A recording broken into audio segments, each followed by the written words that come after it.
Hopefully we are. I would check the stream.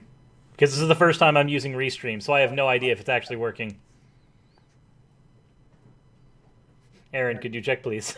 I am checking. Hold the fuck up. I did not know! Yes, we are live. We are live? Holy crap. Okay, so, for anybody who'd like to know why this took so long, aside from the fact that I'm usually late and therefore completely unreliable when it comes to scheduling things, case in point, I haven't actually set up a schedule for videos coming out of the channel aside from Monday through Friday, maybe. So, like, maybe I'm just not the most reliable person to use as a measurement for telling time. I saw somebody say that, like, in the chat, that they should use me as a time measurement tool. No. I am... A broken clock is right twice a day.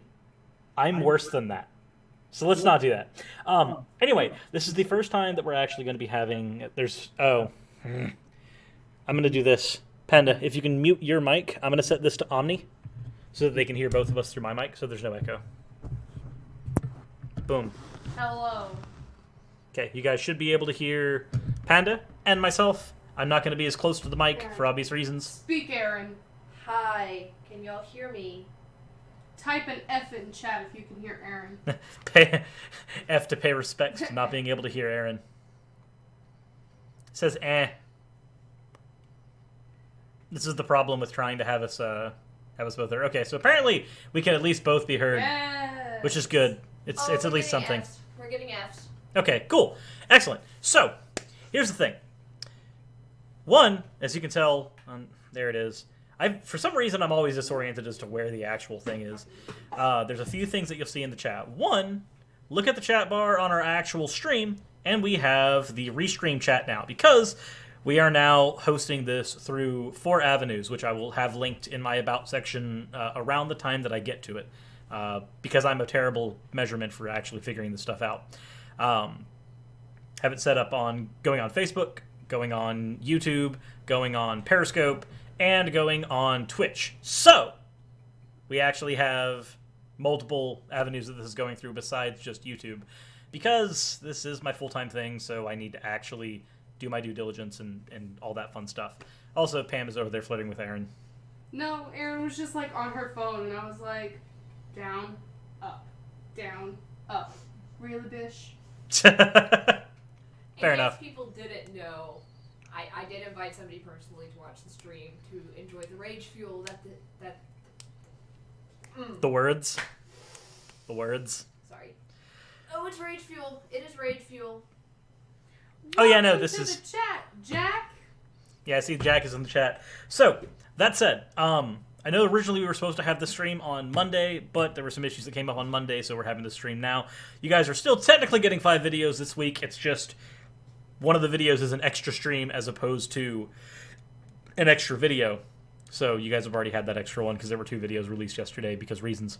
That said, on the last stream, we did raise enough money to help Tide with their bills. So thank you guys for that. That was awesome. You guys are probably one of the best communities here on YouTube because it is small, but you guys are able to make a huge impact, which is good. I've not seen that in a lot of other communities. So, there's the little bit of dick sucking you get from me today. That's about it. It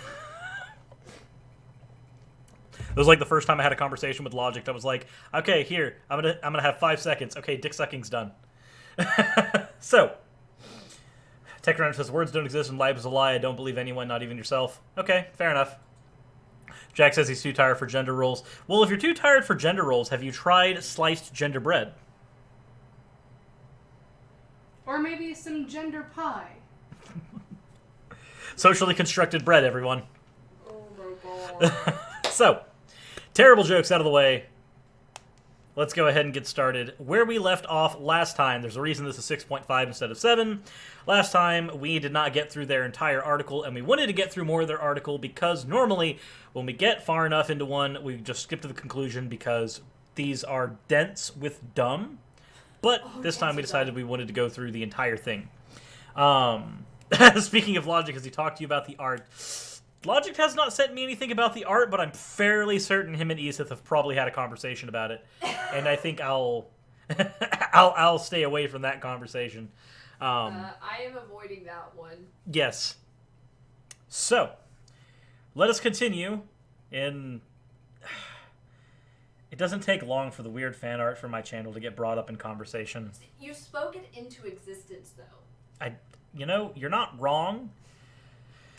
You're not wrong. Okay. Ethan likes it. That's wonderful, Jack. That's cool. I'm gonna go away now. And when Molly just asks, What have I unleashed in this world?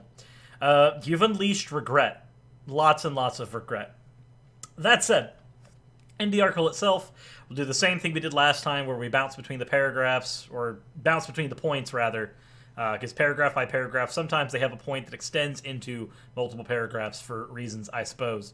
I will go ahead and take the head, and then Raziel will do the one after me, and then we will have Aerin do the one after that. And while we are doing these, if any point of contention gets brought up, one of us will let the others know, and we will do our speaking bits, because there's a lot of contention in here. It's all wrong. it's all very, very wrong. Yeah, no, everything in here is bad. Emmett says that she's waiting for the next thing she can draw. I mean, you could always draw me. Or you could draw Cirrus in Hatsune Miku clothes. Don't spoil that joke before I've had a chance to do it. Oh no, I just want to see that because it's fun. For everyone who's curious, I do have Vocaloid 4 on my computer because there is a joke that I'm planning on having in a video later. I just need to figure out the program so that I can get the joke done. That said, if you are proficient in Vocaloid 4 and can help me with this so that I don't have to break my brain... I am. Are you? Yes. What? When did this happen? Since like forever. Why did you not let me know this? Because it's fun to watch you break your brain. You, me, conversation after the stream. Oh my lord. No, you're not doing fan art of me. No. Nope, fan art of Aerin, it's happening. Speak it into No. existence, you can't avoid it. I'd rather avoid it. Too bad. If I had to have fan art of me sucking a tentadick, you can handle whatever the fuck the internet sends at you. You'll be fine. I like how I'm the only one out of this entire group that's not going to get meme drawn. You say that, but you're a walking meme. Aerin, you beautiful person, fan art of Aerin. No! No. Rule 69. It's Rule 63, Jack! Get it together! Yeah, no. Rule 63 is the sex bent one, not So- Rule 69. No. You spoke it into existence, Raz. Lars Wolf says, art of a tentadick. What? Lars Wolf, if you want to understand why, go to my Discord server. It should be linked in the description below. Go to my Discord server, check the NSFW section, because it's the only place it's able to go, and you will see what I mean. Wombologist... It's a beautiful flower. Yes, there's a beautiful flower there. That's among other things. Among so many other things. Dragnot, yes! That's what it is! That's exactly what it is, Drag! 110%! That's what is in my Discord now! I was only able to avoid Rule 34 for so long. And then it happened anyway. What's sad is that it's not the only thing that was there. Got deflowered. Drag, if you go into my Discord, if you go into my description, open up my description, and you should see about halfway down, there should be a link to my Discord in there, and you'll be able to hop in through there. I'd rather not be fan-arted. Too bad. Don't fan-art me. Welcome to the internet. No. You know what the fastest way to get added is? Saying don't at me. Don't at me, bro. Yeah, no. Also, for anybody who needs it here, because I want to get into the article, but the memes are too strong, and we keep on having to worry about the memes. There we go. There's that as well, for anybody who's lazy. Dragnot BRB grabbing lotion. Honey, the internet's fapping to me again. Please help. I'd rather not be lewds of me. Please don't draw lewds of me. They said they're not. Yeah, that's Aerin, exactly I'll what draw they you, said. but no lewds. Cool. Said, Aerin, I'll draw you, but no lewds. I'm down for that. Okay. You're being flirted with in the chat. Apparently so. I have, you know what, Nicholas? I have no idea. I would prefer it not happen, but apparently it's a thing. I've given up. I've given up. Let's go ahead and get right into the article. It's the only way to escape this madness. So, back to the article, halfway through. I think, maybe, please mercifully let us be halfway through. Biblical sex is not just about giving, but also about taking. Okay, we're going to drink some tea to that one. Can I just eat a box of sugar for that one? You can't commit suicide, no. That also means you can't down a bottle of ketchup. So, in their article entitled, What Does the Bible Say About Spousal/Marital Rape? GotQuestions.org states, some people believe that a wife must be agreeable to sexual relations with her husband at any time, and that she has no say in the matter. They often misuse 1 Corinthians 7, 3-5, to support the erroneous view that a wife can never tell her husband that she would like to defer having sex for a time. Some men believe that the husband has a God-given right to just take it, in spite of the wife's objections. It is clear from the Bible that mutuality reigns in the bedroom. According to 1 Corinthians 7, 1-5, a husband should provide sexual satisfaction to his wife, and a wife should provide sexual satisfaction to her husband. A wife does not have the authority over her own body, and a husband does not have the authority over his own body. They belong to each other. Does this mean that a husband can force himself on a wife anytime he desires? Definitely not. Terror, what are you doing out here? Oh dear. The cat is out here. And the cat and the dog have been having... They've been playing, actually. They haven't been aggressive. That's good. But only terror. I'm going to go and skip the rest of that paragraph there, only because I believe... Oh, lordy, can I actually scroll? Here we go. So, only because I believe that there's a rebuttal they have that I'd rather voice here. It said, I would not call GotQuestions.org a raging feminist site, as they do speak on submission in marriage. Wait a minute, how is not submitting yourself in marriage strictly a feminist talking point? Okay, anyway. That's weird. That's weird. That seems like just an intent to other.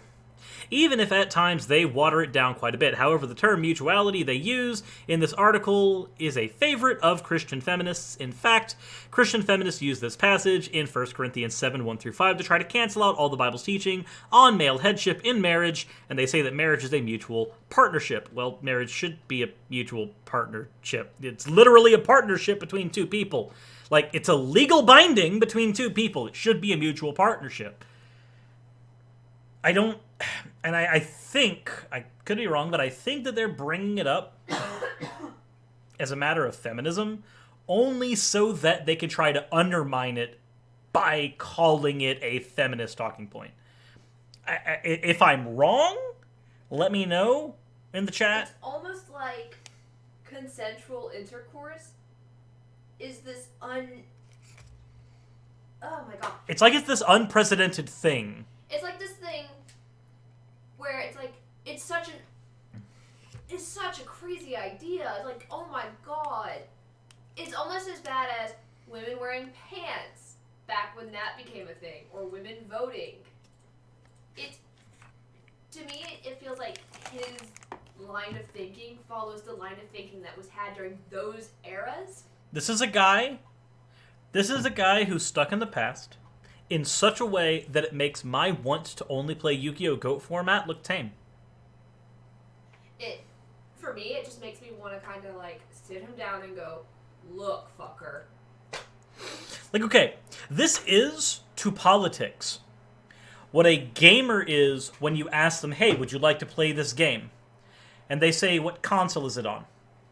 And you say, oh, it's on the PlayStation 4, or it's on the Nintendo Switch, or it's on the Xbox One. And they say, sorry, I stopped playing video games after the Atari 2600. You say, okay, that's fine, but I asked you if you wanted to play something now. They go, no, I don't play any games that are not, that came after the Atari 2600. And then you ask them why. And they can't give you a reason as to why. If you're a gamer and you've ever had this conversation, because I have, it's the same logic. And like I said, I went with the logic, oh, and the hat pins. There used to be a big kerfuddle about women wearing hat pins because they could stab the man and take over.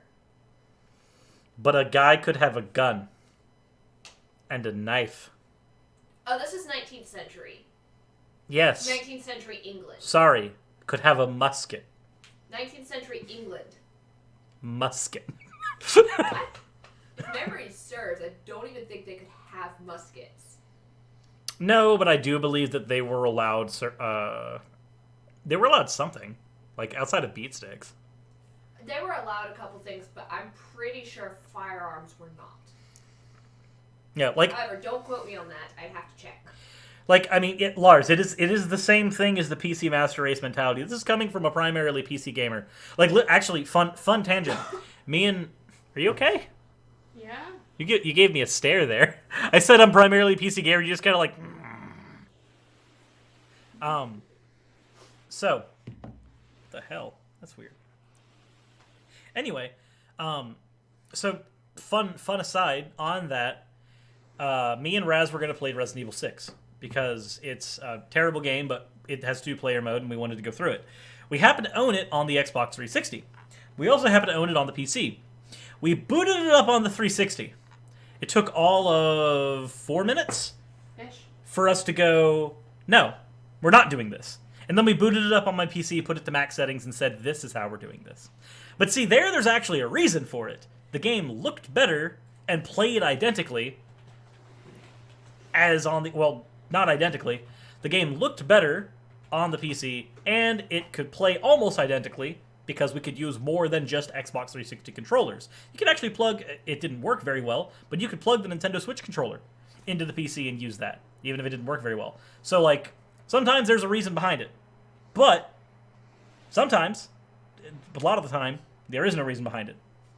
There's no... UK citizens can own shotguns today, we just have license laws. Don't know why you think we couldn't own muskets.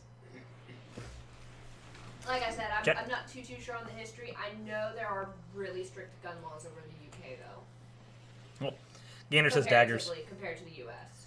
And then Adrian says swords, depending on the man's rank in society in 17th century England. Yeah. Yeah.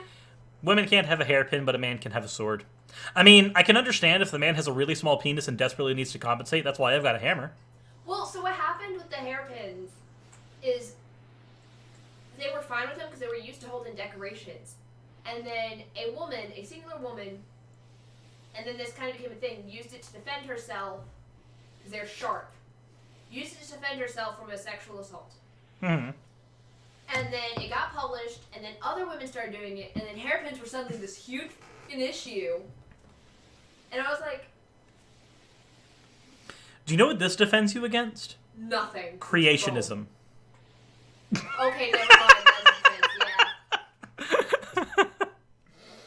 Okay, so like I said, I think that the part that they made there was strictly an issue about trying to other people and say that, oh, if you want people to talk about consent, they will all be feminists. Therefore, if you talk about consent, you're a feminist. Therefore, undermining the whole argument. That's what I think that boiled down to.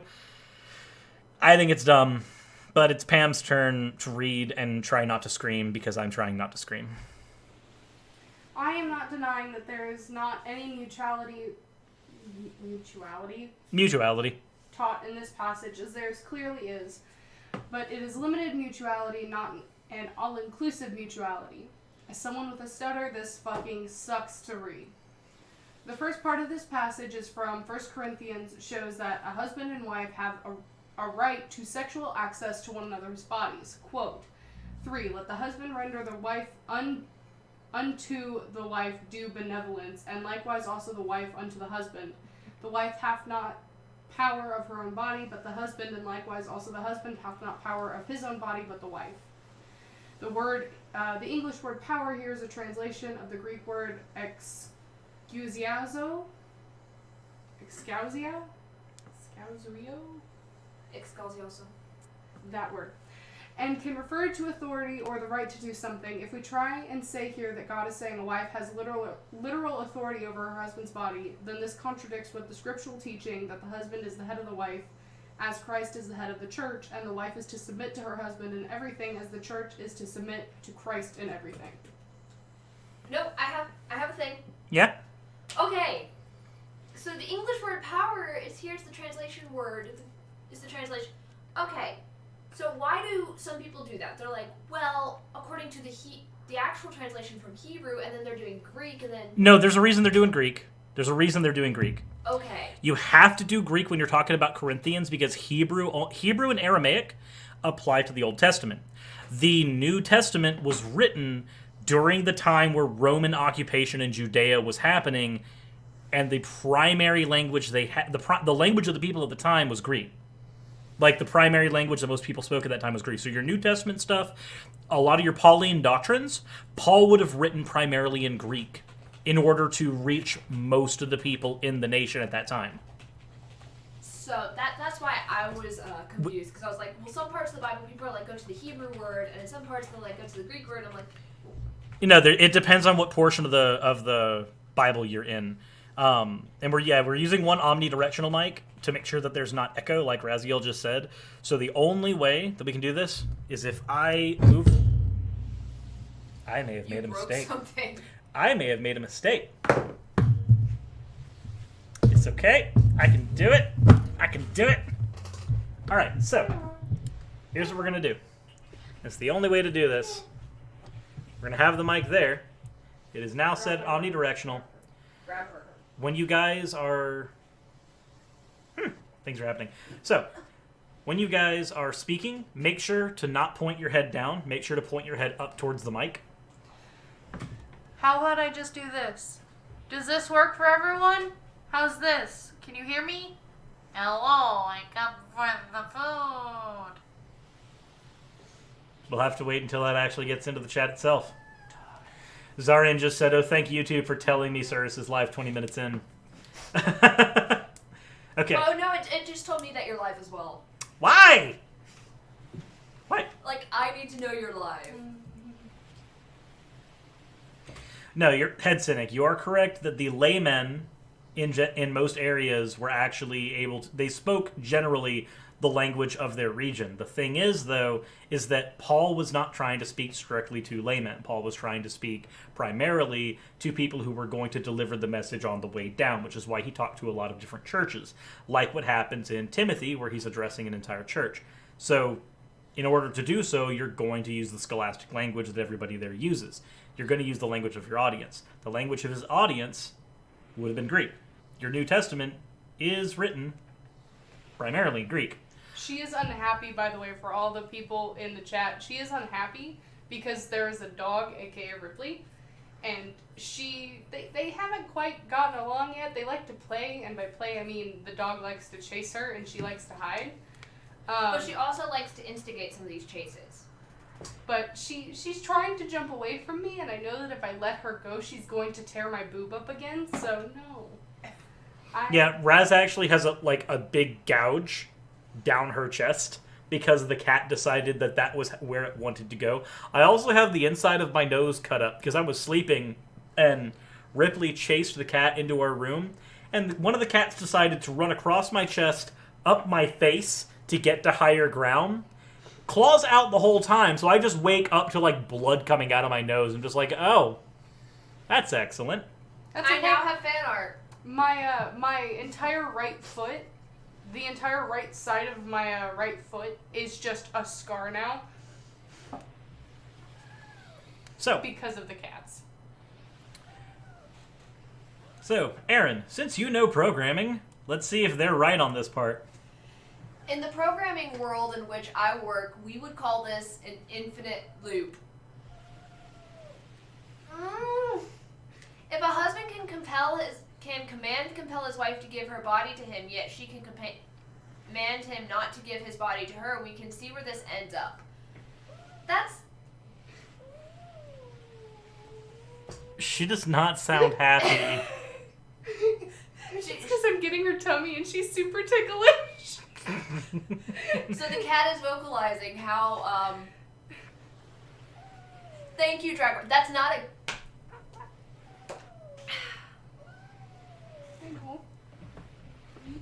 So, thank you, drag worker. Yeah. The kitty is upset by this. Yep. Also, head cynic. This is something we can actually verify historically that you're basically correct there, considering that, generally speaking, after Greek, the Bible was spoken to the people in Latin, sometimes to people who couldn't understand it at all in there. So, yeah. Anyway.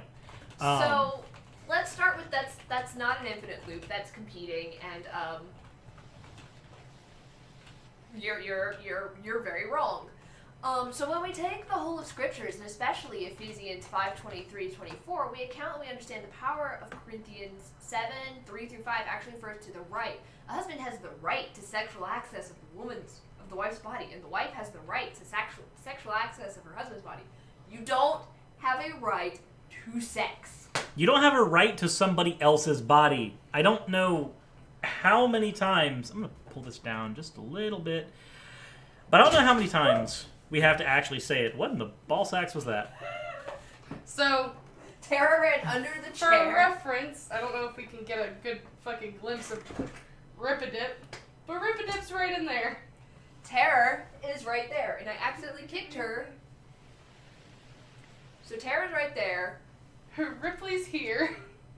and Tara got behind my foot, which I didn't see her, and Ripley lunged out of her place Jesus. and scared the shit well, out of Tara. I had pushed Tara with my foot first, and then Ripley automatically assumes that something's wrong with me and that I'm in trouble, so Ripley lunges out and Tara takes off. Yep.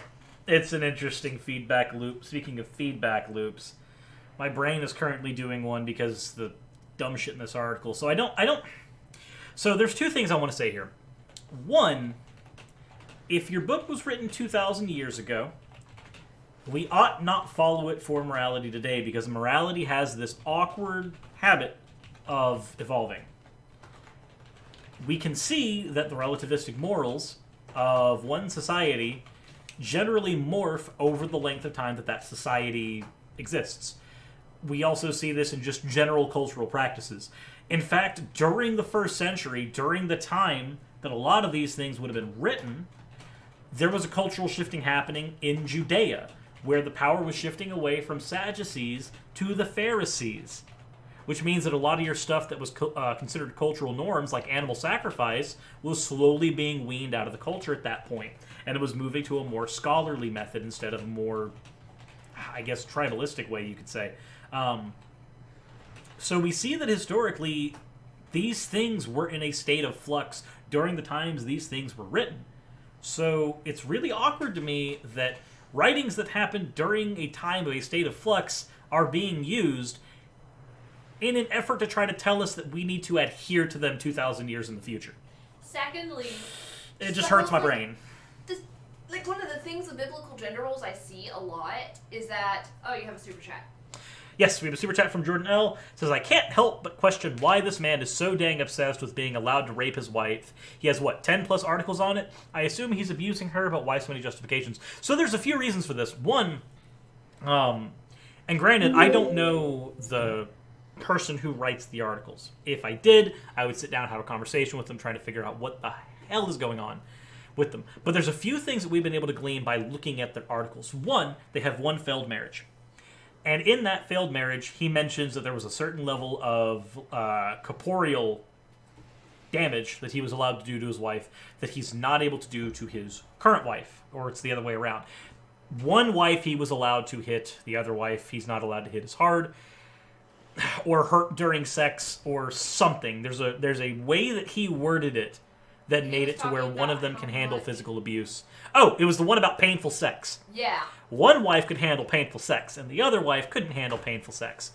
And so we know that this person at least willingly and knowingly hurts his spouse. There's a few ways that you can get around this mentally, and they're all basically forms of post hoc justification. The fallacies post hoc ergo proctor hoc, I believe, for this. But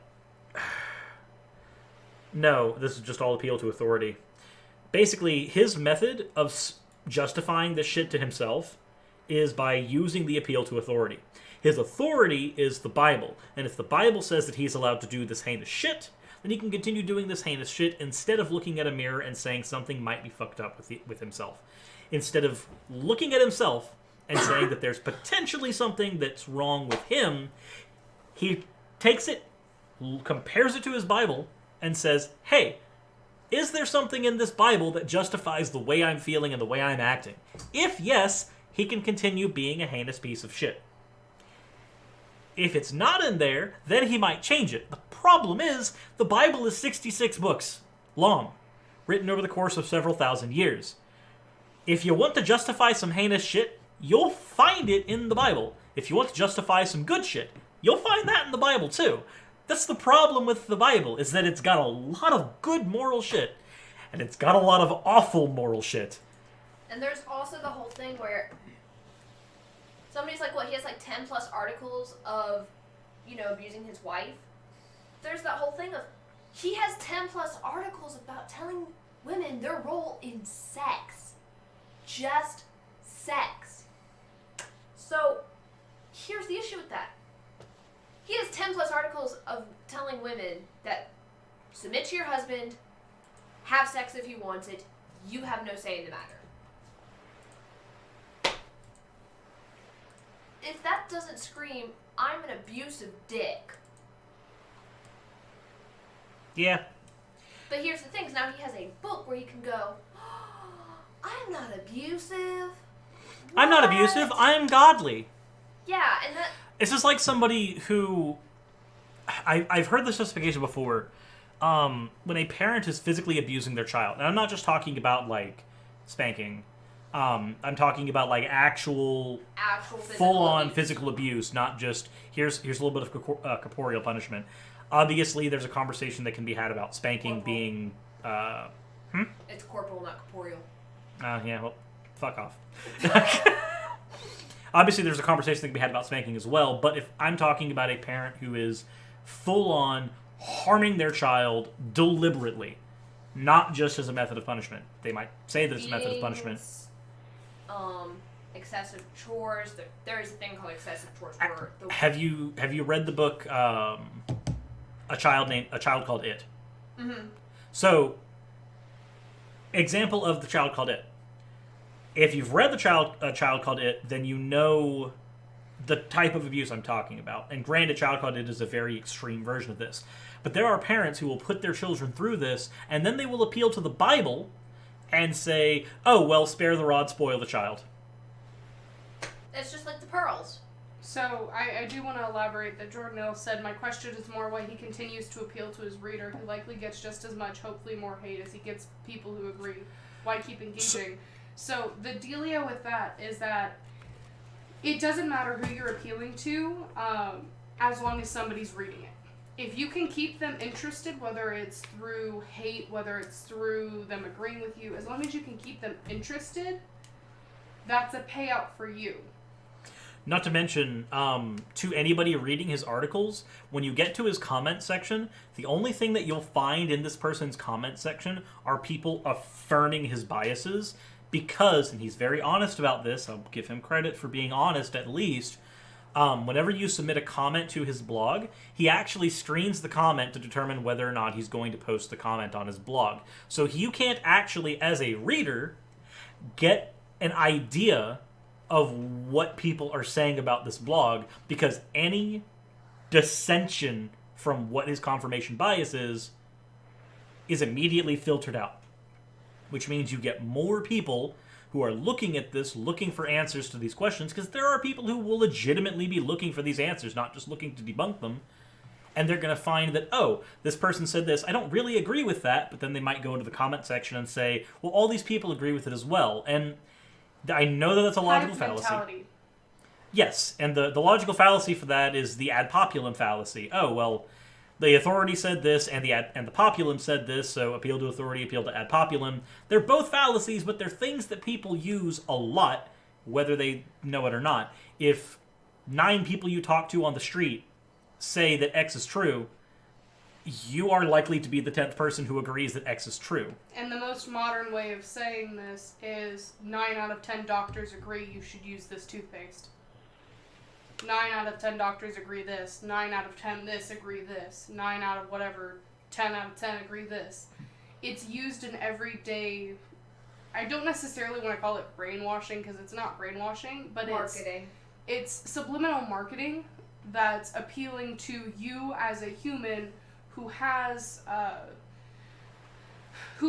want to try and fit in. Even if you claim to not want to fit in, there's always a part of you that's striving to fit in with some group, someone. You're family. you're a social animal whether you accept it or not. So, like, when you see, 9 out of 10 doctors recommend using a red straw instead of a white because this is going to be cleaner, then you're going to go, okay, well, how many people actually use red straws instead of white? We've actually done some social experiments with this with elevators, where you put 9 people in an elevator and you give them a script. And then the 10th person comes in the elevator who's not part of the group. Mm-hmm. The group all turn to the right. The 10th person, almost every time they've done this, turns to the right. Mm-hmm. Even though they're not part of the group, they don't know why they're turning to the right. These people all turn to the left.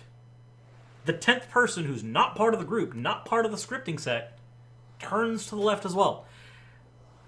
You generally, subconsciously, will do what you can to fit in because humans are a social creature. It's a survival mechanism.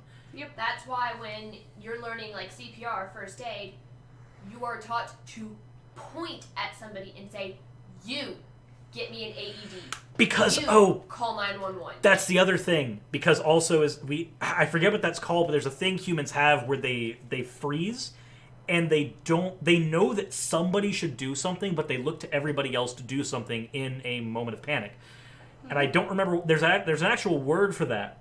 But it's why that, yes, when you're... My head. I know that it's a thing, and I can't remember what it's called, but it is why you have to direct people. You, call 911. You go do this. AED. You, get me towels. Yes. You, get me something to compress. Because even though all these people might know that that's the things they need to be doing... Without being Bystander fallacy. Yes. Thank you. Survey proves yellow pencils work better than any other color. Yes, the bystander effect. And it's... Well, it could also be called shock, but sometimes it's not even shock. Sometimes it's literally just, you're a bystander.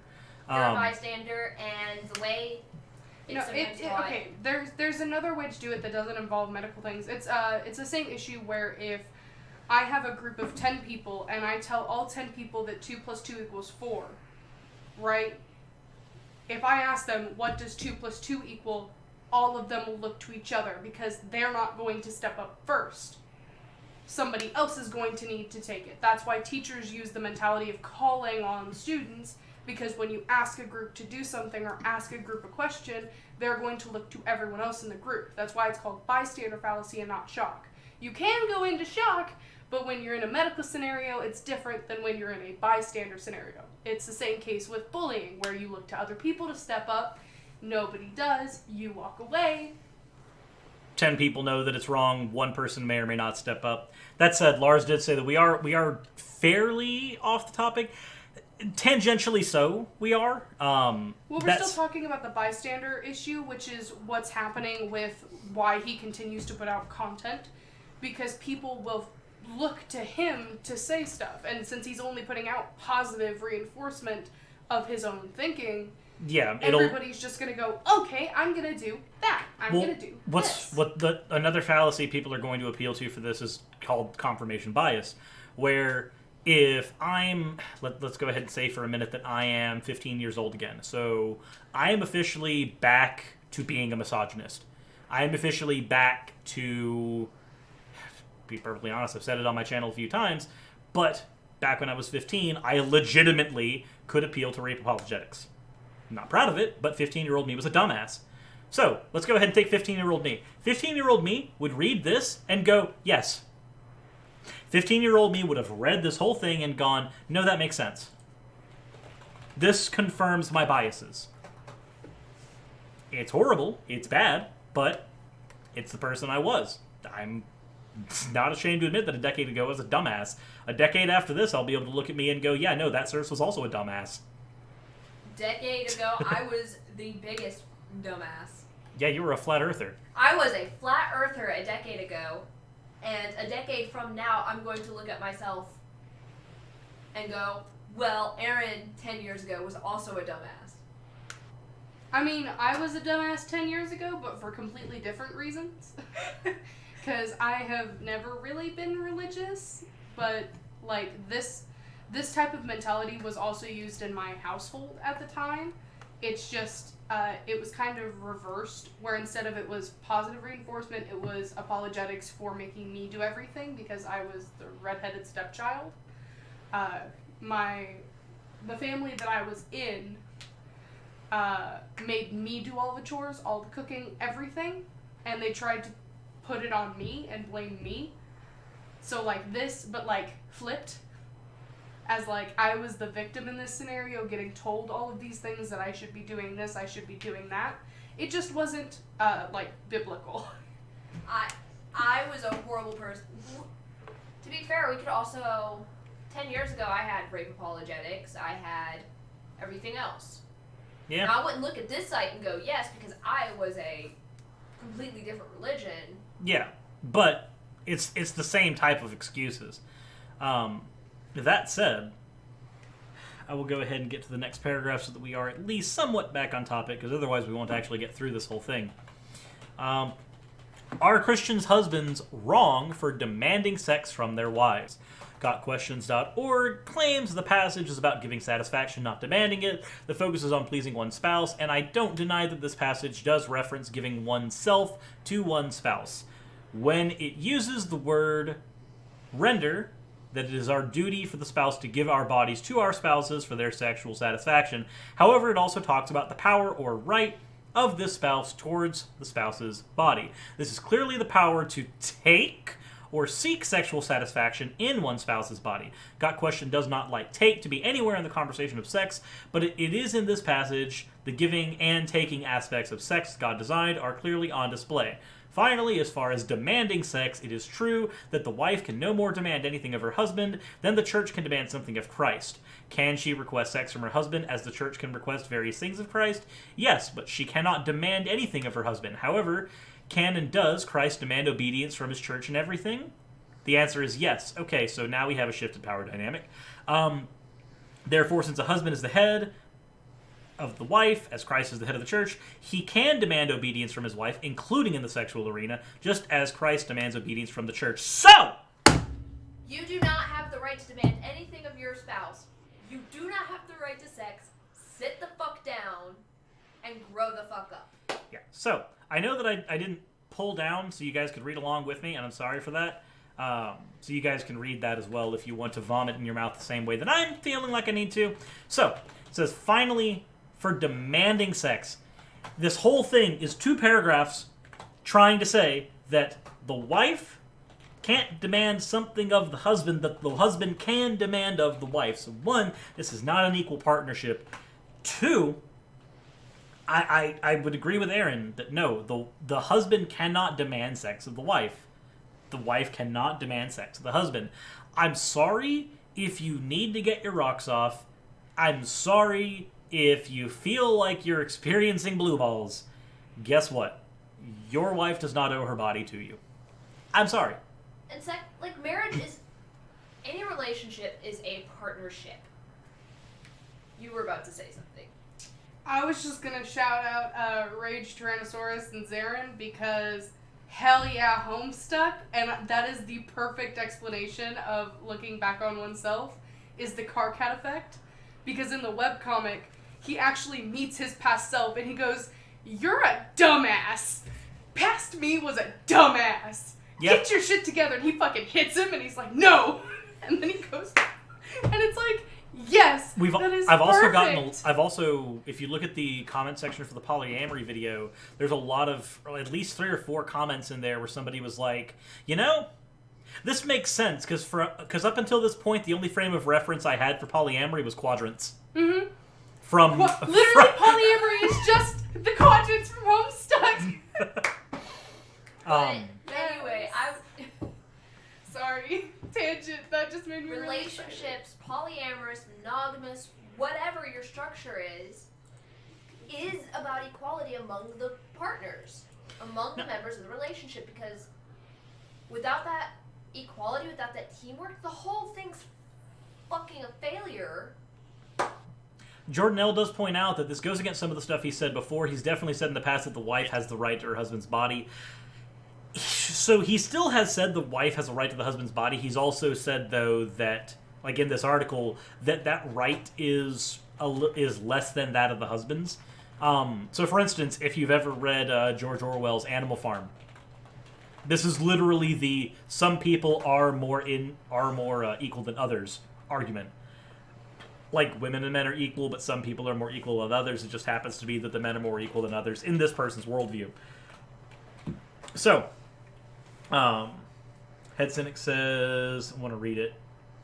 If a spouse continually refuses sex with the spouse and will not permit them to go elsewhere, the continued status of spouse is in jeopardy. No one has the right to unilaterally end the sex life of another adult. Well, this is correct, but you also don't have the right to somebody else's body. So, what we have here is a situation where if your spouse, and basically you have an issue of sexual incompatibility. So, if you and your spouse are sexually incompatible, you have to figure out some way to resolve that incompatibility. If your spouse, for instance, is asexual and fully sex repulsed, therefore will not and cannot have sex because it hurts them. I feel fucking called out. What? I feel called out. You're not fully sex repulsed. No, but I still feel called out. Thanks. Fucking rude. Damn. But if I say fully sex repulsed because that would mean that they cannot have sex because it will literally hurt them, trigger them, etc. Whereas if you are minor sex repulsed, then you can do it sometimes, but not all the time, and not in all positions. If you're in a situation where that person cannot, you're right, they don't have a right to end your sex life, but you also don't have a right to their body. So you have to figure out something. You have to figure out something that works for you, something that works within your relationship. If they say, we cannot have sex, and you cannot have sex with somebody else, then it might be a better idea instead of... I'm not saying that you're doing it, Head Cynic, obviously. But if we were to take this argument to, say, the author of Biblical Gender Roles, he would say, well, the wife should comport to the husband because the husband can demand of the wife. Except they're not allowed to do that. So the answer would be find a different relationship that you are sexually compatible in. It's the same thing like intellectual compatibility. If you and your spouse can't have a conversation at all, that's a particular type of incompatibility you're going to be dealing with. And there's really no way around that. So, basically, find a partner you're compatible with. If you're not compatible with your partner, find a different partner.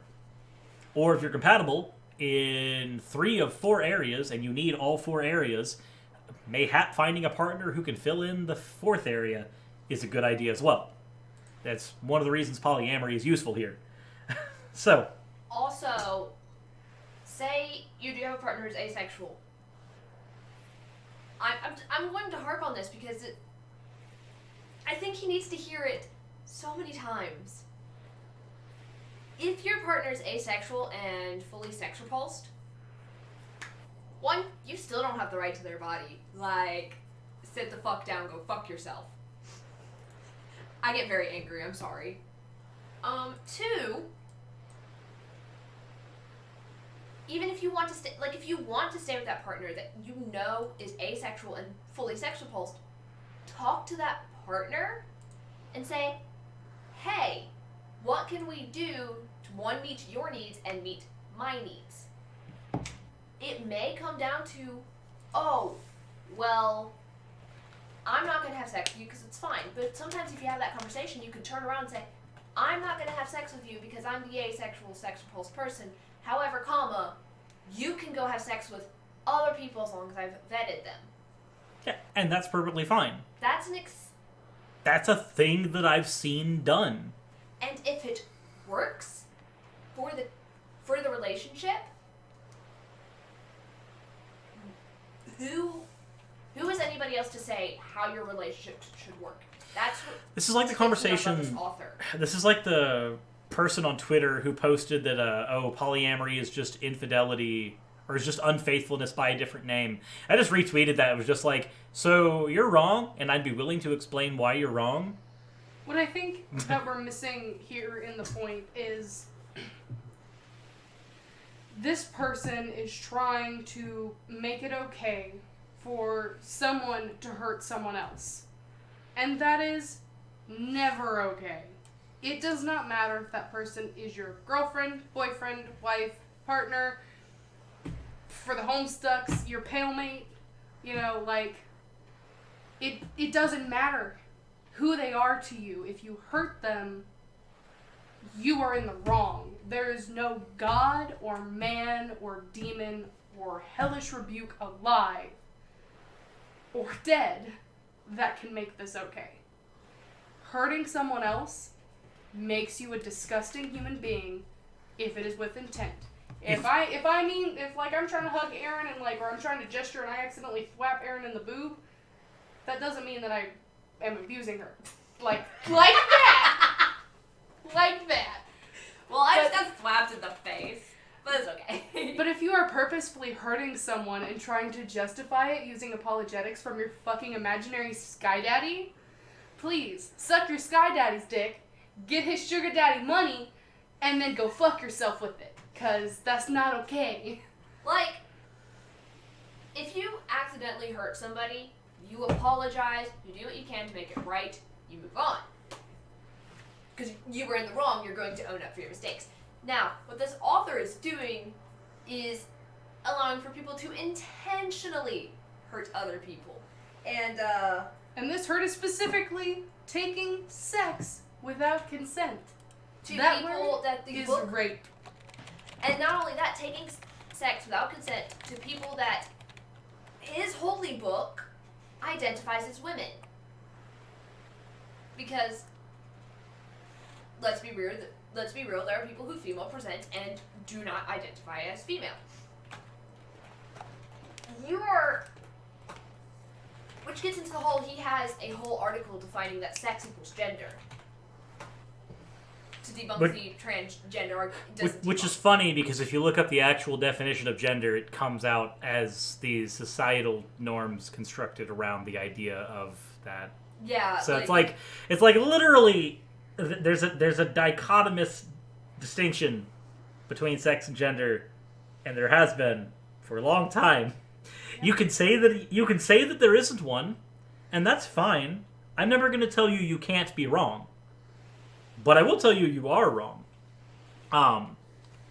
Also, yes, Raziel says that this is. Let me know if this is TMI, but I wanted to share. I'm demisexual. Need a specific set of requirements met before I can be sexually involved with someone. One of my requirements is that I need to be sexually pursued by my romantic partner. There's a fine line between pursued and being coerced. Yeah, and that's fair. And trust me, as somebody who's also demisexual, like literally, I can look at a woman who's incredibly attractive by all phenotypical standards and just go meh. You know, like, oh, because she's I know pretty. nothing about this person. And #heathen, polyamory is all parties consenting. So for all intents and purposes, if someone wanted to join the polycule that Sir's defined in his polyamory video, they would have to talk to everyone connected to the specific person they want to date. So if someone wanted to date me, they would have to talk to Emmett and Sirs. I wanted to date Emmett, I would have to talk to everyone, because everyone because there's 3 people dating Emmett. So you would have to get consent from all parties involved. If I wanted to go have sex with someone that wasn't in the polycule without consent from both of my partners first, that is cheating. Or even if just one partner knows and is okay with it and the other one doesn't, I'm still cheating. But if both partners know and are okay with it, that is not cheating. There's a huge difference. So it requires consent from all. Even in the polycule, like, for instance, if there's a sexual encounter and this person and this person aren't dating, but they're dating the same person, and these 2 people want to have sex with one another, they have to get consent from the person they're dating first. Even though they're still dating the same person, they have to get consent. Otherwise, it is cheating within the polycule, and you're breaking that person's trust. Which is why when somebody says that polyamory is cheating, I'm just like, no. From my experience in polyamory, it's not cheating. Well, it's not even a from your experience thing. It's from definition. Well, yeah. Cheating requires breaking the rules. If the rules allow for multiple people, being with multiple people within the framework of those rules isn't cheating. Because you haven't broken any rules. Like, in poly, and poly versus mono, as somebody who was monogamous up until, like, 2 months ago, 3 months ago, like, my mono rules were completely different than the poly rules that I have now. Like, with my mono rules, yes, this poly ship would be cheating. But because I created a relationship with someone who was poly, and then we pulled someone into the poly ship, we created a new list of rules. And that list of rules applies to everyone in the poly ship, whether or not I'm dating them, or if Circe is dating them, or if Emmett, or Jeremy, or whatever. So, like, those rules change from relationship to relationship. If I break up with everyone in my polycule and start dating someone else, I'm going to have a completely different set of rules from my monogamous relationship with Circe to my monogamous relationship with this person, or my polyship with Circe and my polyship with this person. Like, completely separate rules across the board because you have to make them up as you do them. Yeah, no, it's... also, I'm trying to think if there's anything else in the chat I needed to respond to before we get to the next point. But I don't think so. So, Panda, it is your turn. Hold on. To only hate yourself a little bit. Sorry, I had to tell B that Aerin doesn't wear hats. So where am I Typing starting? intensifies. Do wives have to be agreeable to sex at any time? No. No. Because here's the thing. If you don't want sex... No one has to be agreeable to sex at any time. No one. Like... So, let me continue. We'll do this after I get done reading. GotQuestions.org claims that some Christians have an erroneous view. Erroneous. Whatever. Erroneous view that a wife must be agreeable to sexual relations with her husband at any time, and that she has no say in the matter. I would agree that Corinthians blah blah blah never specifically mentions sex on demand at any time from a wife, but there is another passage of scripture dealing with sex in marriages that does. 15. Drink waters out of thine own cistern, and running waters out of thine own well. Let thy fountains be dispersed abroad in rivers of waters of streets. Let them be only in thine own, and not in thine strangers with thee. Let thy fountain be blessed, and rejoice with the wife of thy youth. Let her be as loving hind and pleasant roe. Let her breast satisfy thee at all times, and thou ravished always her with love. What the fuck is this broken ass English, and can we please teach him to speak? Oh my god. What the fuck is that English? I hate Let English. thy fountain be blessed, and rejoice with the wife of thy youth. Let her be as the loving hind and pleasant roe. Let her breasts satisfy thee at all times, and be thou ravished always with her love. So, no, hold on, that doesn't say sex all the time. That, if I'm taking it in the literal sense, which, motherfucker, yes I am, that just says my titties. That doesn't mean you can enter any other hole, any other place, use anything else. You can use the titties. And even then, you might get bitch slapped. By the titties? By the titties in the face. I find these terms and conditions acceptable. Like, I'm sorry, the scripture just says thine titties. Like, and ravished always with her love. Her love? Are you ravished with my love yet? Okay, so what he does afterwards though is he comports it to the scriptures command husbands to drink or take pleasure from the sexual well that is her wife's body. He turns it all into metaphor. It's not a metaphor. Take it seriously. You can't look into something that doesn't have pre-described definitions. Secondly, you want us to fucking take literally that the wife should submit to the fucking husband, but you don't want us to take literally the fact that he only specified goddamn titties. Like, all you get in these titties. That is all I am technically required to give you is this.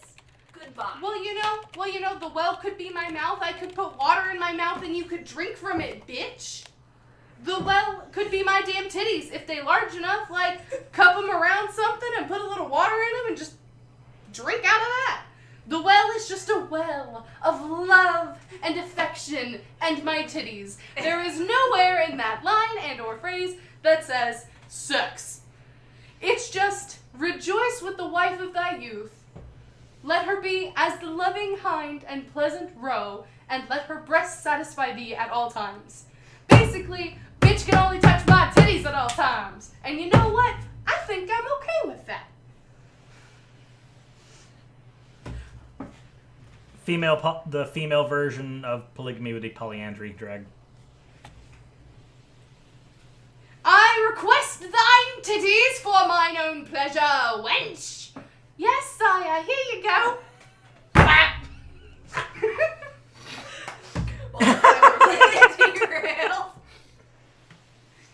that's all this passage is. It's just, you can touch her titties all the time, but I'm gonna read into it. It's just like the fucking Jill nonsense. Just like, I'm gonna read into it and assume and it's like, no.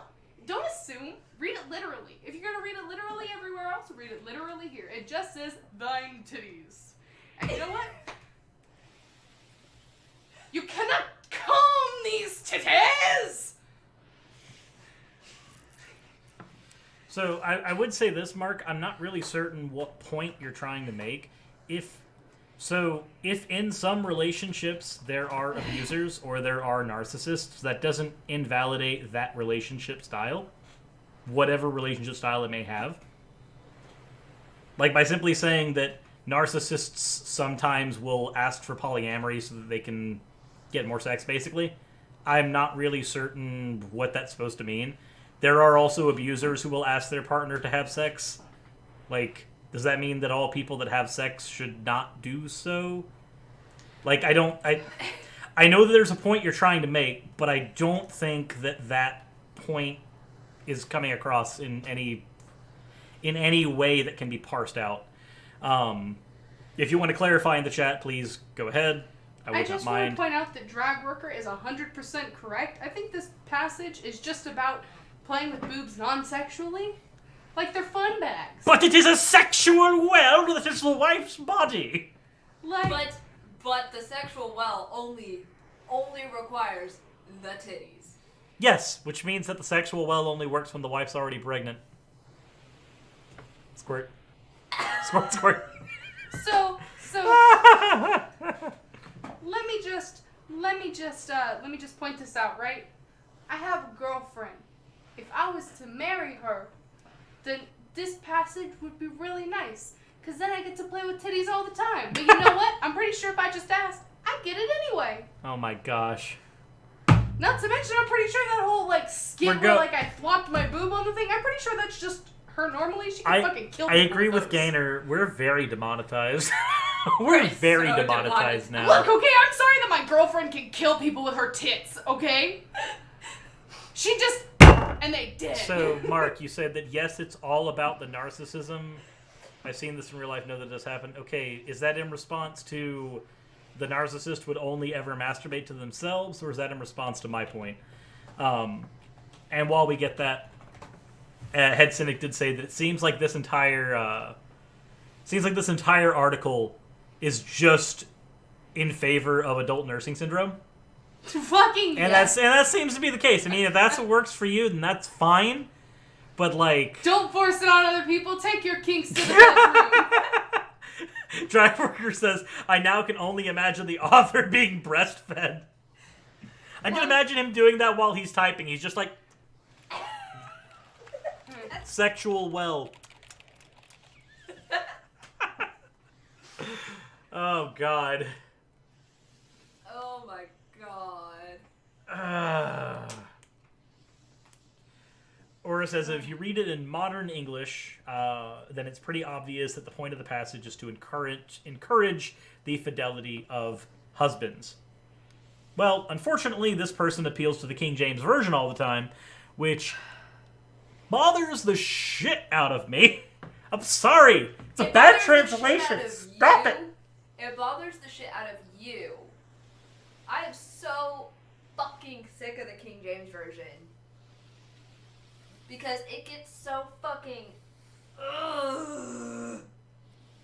I can only handle begot so many times. I can only handle thine and thee so many times before I literally take your book, throw it out the window, and get a New American Standard Version, or a New American Revised Version, or an NIV. What I want or to point out something. is that the next fucking thing is just, but God never forces himself on his wife. And it's like, what? Huh? We never see Christ forcing himself on his church, so therefore the husbands may not force their wives. What? And then immediately 2 fucking passages later, while ye have light, believe in the light, that ye may be the children of the light. These things spake Jesus and departed and did hide himself from them. Like, That is the what? best. What the fuck even is this next article? Just, you all are children of God, and God would not force himself on his children, but husbands are allowed to do it to their wives. Actually, no. It does say God would force himself on his children because in the Old Testament, Israel but is... right here, God Is- does not force us to come with him to salvation. But Therefore, a husband cannot Israel force his is wife to have talked sex about with him. as a woman who God will violate. I understand that God wants to put his space daddy dick into Israel, but God damn it, he says right here, God does not force us to come with him to salvation, therefore a husband cannot force his wife to have sex with him. Well, I'm sorry, but in the previous chapter, you said they could! Are you okay? Honey, would you like some chocolate? I'm looking at the fucking comments in the fucking chat, Raz just sounded like Abby Kadabi. Oh. So can I actually read the paragraph in which you did the Abby Kadabi? Yeah, Sure. Some will take the relationship of Christ and his church and claim, we never see Christ forcing his church, and therefore husbands may not force their wives. Others will conflate salvation with marriage and say, God does not force us to come to him salvation. Come to him salvation. Okay, so their bad typing aside, I'd like to go ahead and say, if the choice is between hell and not hell, then is that an ultimatum? That is an ultimatum. Okay, are ultimatums choices? No. Okay, so does God force himself on people then? Yeah. Okay, cool. Now that we've got that out of the way... God does not force us to come to him salvation. Therefore, a husband cannot force his wife to have sex with him. Let me address the latter claim first, and then I'll address the former. Or you could just go in fucking order, you dick waffle. 2 of the primary ways that God pictures our relationships to him is as father and then as husband. Our relationship as individuals to God is pictured as that of a child to their father. Our relationship to God as a group, as the people of God, is pictured as that of a wife to her husband. That's it, it's like, When God invites us to become his children, this is presented as a choice. while ye have light, believe in the light, that ye may be the children of the light. These things spake Jesus and departed, and did hide himself from them. What have I gotten into? Also, I'm going to go ahead and vocalize my point that I made in the chat for anybody who's watching this after the stream. Laura said, wasn't Mary 14 when she had Jesus? Well, yes, which would make Mary a lolly. And since the United Nations doesn't like lollies, I guess they have to ban the Bible. Congrats. Since literally it's a story about a Story lollipop about a conceiving girl a deity. I should mention, technically one of us is on medication. And it's not me.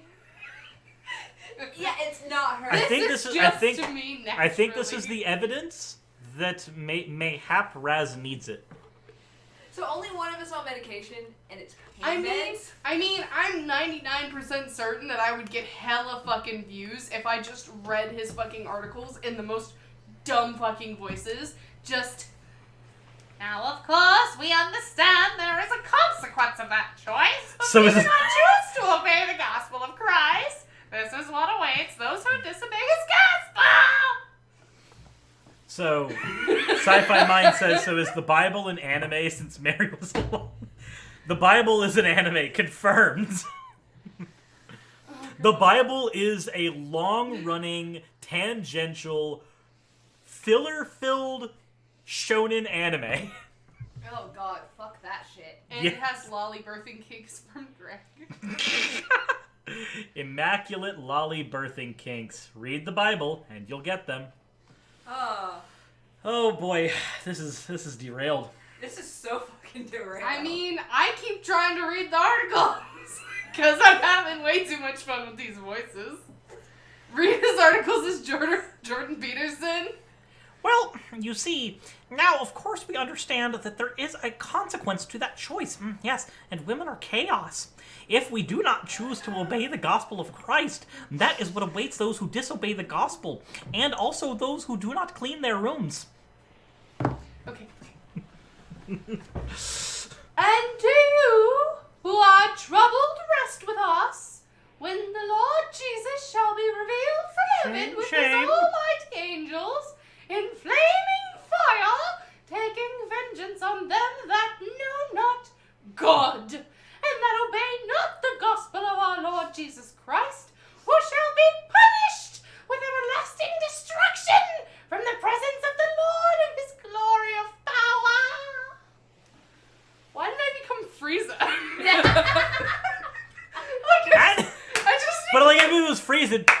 And to those who are troubled, rest with us, when the Lord Jesus Christ shall be revealed, stupid monkeys. Yes! Just...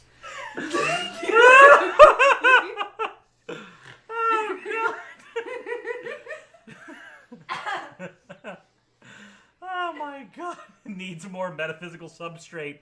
You see, But in the context of God's relationship to his people as a whole, he sometimes compels obedience by force. In the Old Testament, the Oh my relationship God. of God to the nation of Israel was pictured as a marriage with God as the husband and Israel as the wife. When Israel rebelled against God just after making their marriage covenant with him, the Bible tells us he humbled Israel. remember what I talked about freaking God violating Israel? I wasn't fucking... You know what? On the way to Roberts, I'm gonna play part of an audiobook for you guys for lulz. No. Yes. Denied. No. Dick waffling. No, and it's not dick waffling. It's Dan Barker's God, the most unpleasant character in all of fiction. You will laugh. It's literally just him grabbing different quotes from the Bible and just going, here's a time where God was a fuckwad. Here's a time where God was a dick. Here's a time where God was an asshole. I want to read this next portion in, like, snooty, like, girl voice. Can I do it? Can I do it? Can I do it? This portion right here? Yeah. I need to do a voice now because everybody else is doing voices. Okay, Fuck. fine. Okay, Do okay, it. And, We've gone past critique and we've now fallen into parody. And thou shalt remember all the ways which the Lord thy God led thee 40 years in the wilderness to humble thee and to prove thee to know what was in thine heart. My God, if you smack your lip one more time. Whether thou wouldst keep his commandments or no. And he humbled thee, and suffered to thee hunger, and fed thee with manna, which thou Take a break! knewest not, neither did thy fathers know, that he might make thee know that man doth not live by bread only, but by every word that proceedeth out of the mouth of the Lord doth man live. So, okay, a request was made by Sci-Fi Mind to read the next part in Seto Kaiba's voice. Okay, no. Do it! I mean, Do okay, it. hold on. I have to get my dicks hard for Blue Eyes White Dragons. Hold on. Okay. So unfortunately, I can only do Kaiba's abridged voice, but remember that in the context of the relationships, if a man and woman and his blue eyes, when he humbles her, this man is forcing himself upon the woman with his white lightning attack. God forced Israel to yield to him and learn the concept that man doth not live by bread only, but by every word that proceedeth out of his mouth, like white lightning attack. And the Lord doth man live. Damn it. I'm not that good at his voice. Okay, you gotta I read wish this. I was. You gotta read this bit in a voice. I'm trying to. So here's the thing now, is I'm too fucking busy laughing. Do you want me to do it?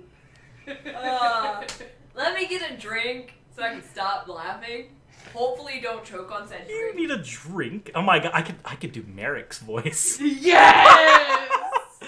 Okay, so who wants me to read the next? We've gone into full fucking parody mode. I'm It's sorry. fine. Who It's wants me to fine. read which Yugi? Are we talking abridged little Yugi? Yeah, abridged Yugi.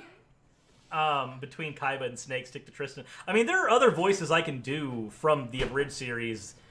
I can do Joey Wheeler's voice. I mean, that's just a bad Brooklyn accent.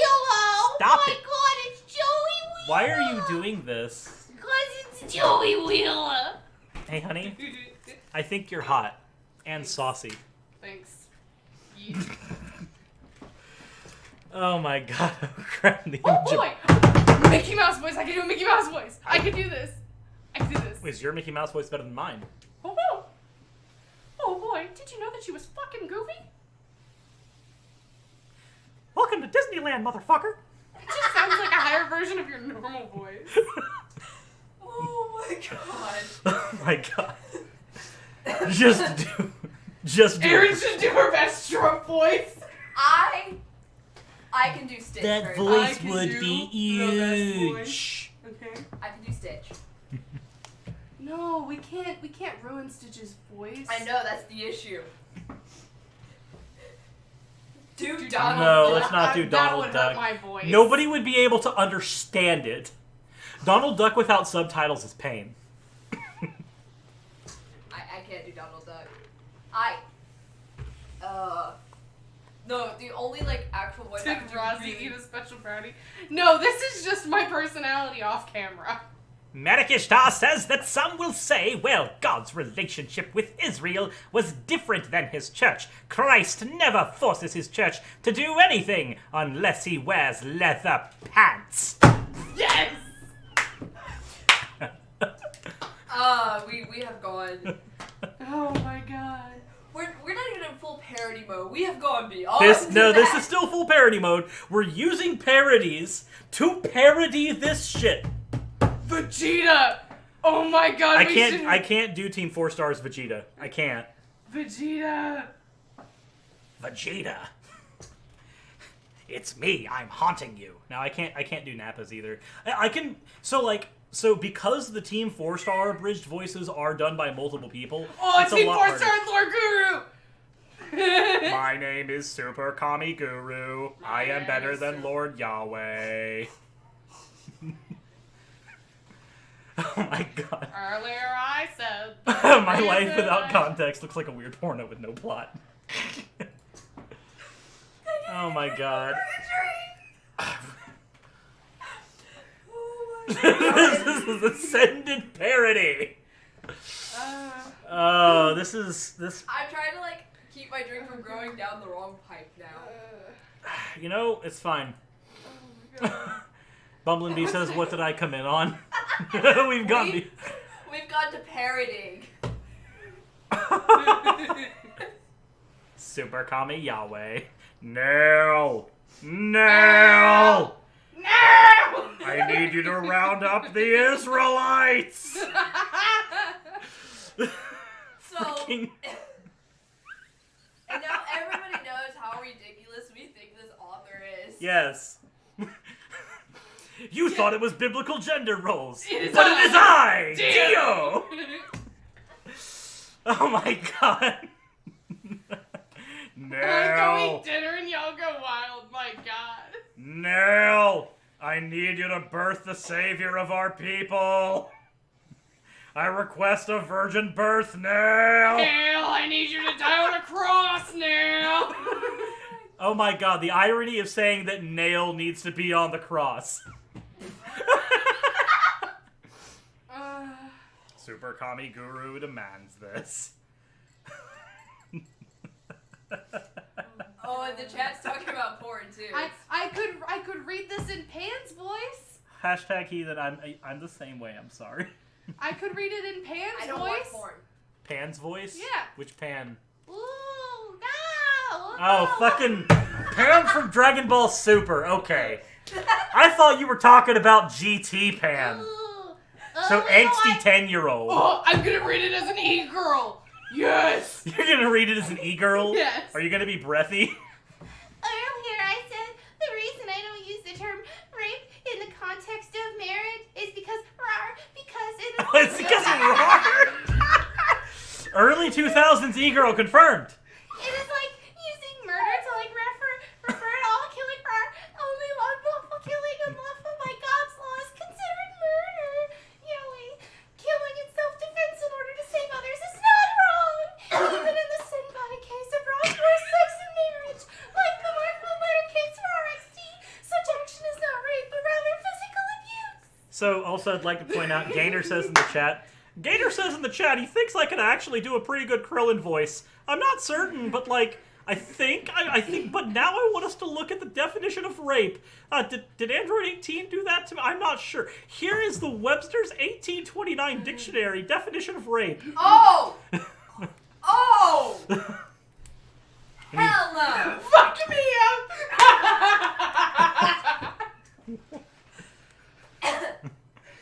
Webster's 1828. No. You gotta read it in a voice, Aerin. You gotta join in on the fun. Oh my god. Do it. I'm sorry, Sci-Fi. The only thing I can think of in Trunks' voice is, Daddy? Oh my god. I have to think, because the only voice I can do really well is Stitch's voice. No, and I did no. Stitch's You just- voice hold on. for Juice You- Daddy. You gotta Use the Juice Me Daddy voice. do this That's face. Stitch though! I know. You do this face. And then breathe in and try and talk through your nose. But why? Because it's really funny. Because You know, people are gonna hold on, look at here, you and be let like, me- Oh my god. Let me tell you why. Oh my god. Humor! and you said don't do you like that, but how would you prefer I do you? Do it in Cell's voice. Can you do Cell's voice? Oh my god. I forget. Oh god, can I do Cell? Fuck. Hold on. You guys read the next part. Let me see if I can muster up Cell from the bottom of my cockles. Do you think you have a voice that you can use, or are you still working on it? I'm just gonna use Stitch's voice. That's the only thing I've got. Then do it. Oh, Joel, Stitch. No. That's no. That's not even Stitch. That's Stitch with Jordan Peterson. Stitch if Stitch were Jordan Peterson watching Sesame Street. That's what we're doing now. In a general sense, a seizing by violence! Also a seizing and carrying away by force is females! In law, the carnal knowledge of a woman forcibly and against her will, privitation, the act of seizing or taking away! That's my best Are we impression. talking about the 1828th century definition of rape? No, I can't, I'm sorry, I can't do Cell's voice. I can't. I'm not a perfect man like Cell. I can't do it. I've tried! I'm dying. Oh my god. That is Lord Frieza, yes. Lord Frieza. I can do Lord Frieza. Now, someone reading this might say, see right here when you blew up Namek. Are you okay? She did not expect us to go like this. If I fall out of this chair, Aaron's chair will have fallen out of the chair. So you know what's funny? I just realized this. What is so, it then? Joker. So, okay. Biblical Gender Roles 1. I'm going through it and almost being reactionary. I'm almost like, oh my god, this is horrible. Biblical Gender Roles 2. I get Digital Hammurabi on to actually help me exegete some of these passages. I'm going the scholarly route. Biblical Gender Roles 3. It slowly starts devolving. Fast forward to Biblical Gender Roles 6. Biblical Gender Roles the Abridged series Yes. is where we are now. Like, Oh my gosh. That's where we are. Gohan! Now Beautiful. someone reading this might say, see right here, That's even in not the Gohan, old that's definition of just a rape talks... mistake. What? I said that's not Gohan. That's just a mistake. That's not Gohan. That was supposed to be Chi-Chi. I did say a mistake, right? Yeah. Chi-Chi was a mistake. Yugi boy. That is just bad Pegasus. Yugi boy. Hashtag has answered what happens to Aaron's chair if Aaron falls off the It's chair. Aaron's floor. Oh Oh my god. Why? I'm gonna have to actually practice the Bridge series voices now. We're going to have to watch the entire Bridge series together. Yes. Again. I haven't watched the Bridge series. You need to! Fucking great. Both of them! There are only two. The internet, don't listen to people who think there are more I than can two. do it. I can do it in They Piccolo's lie. voice. Go on.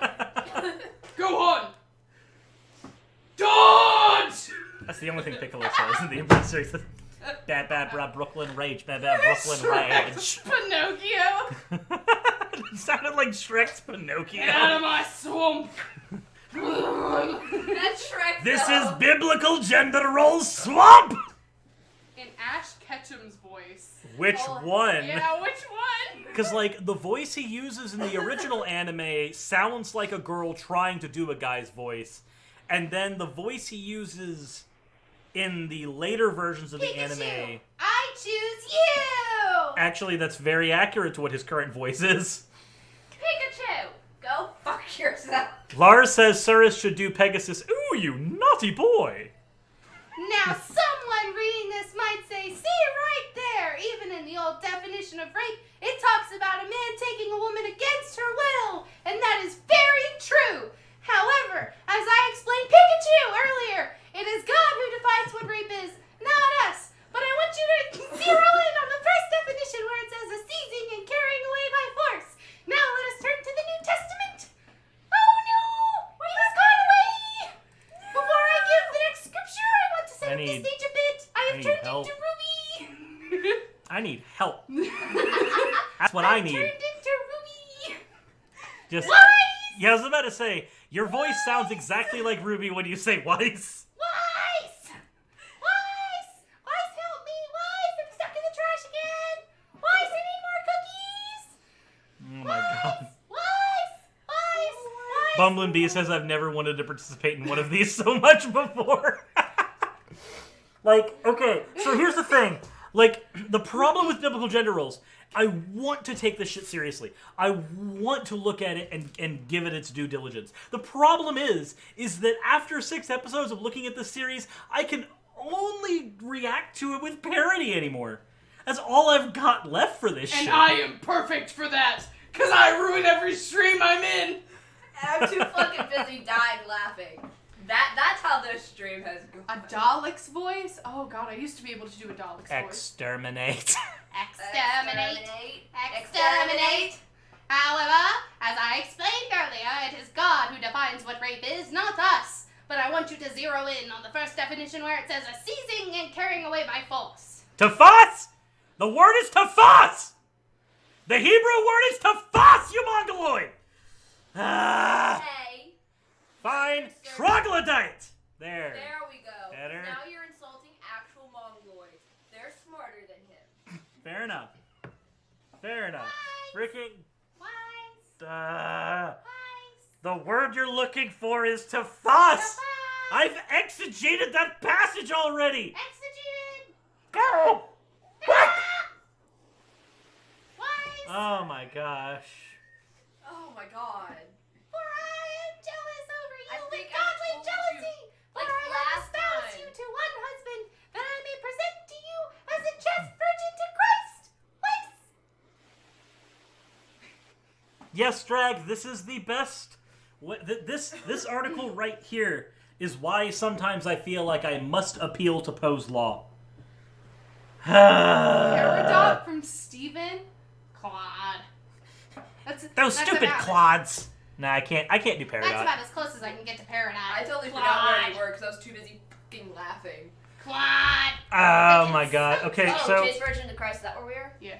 we are, I will say this, we are an hour and a half in, We do need to wrap this up at some point, so I'm going to move us... I'm going to do that thing I said I wasn't going to do, because it doesn't matter anymore. We're going to go to the conclusion.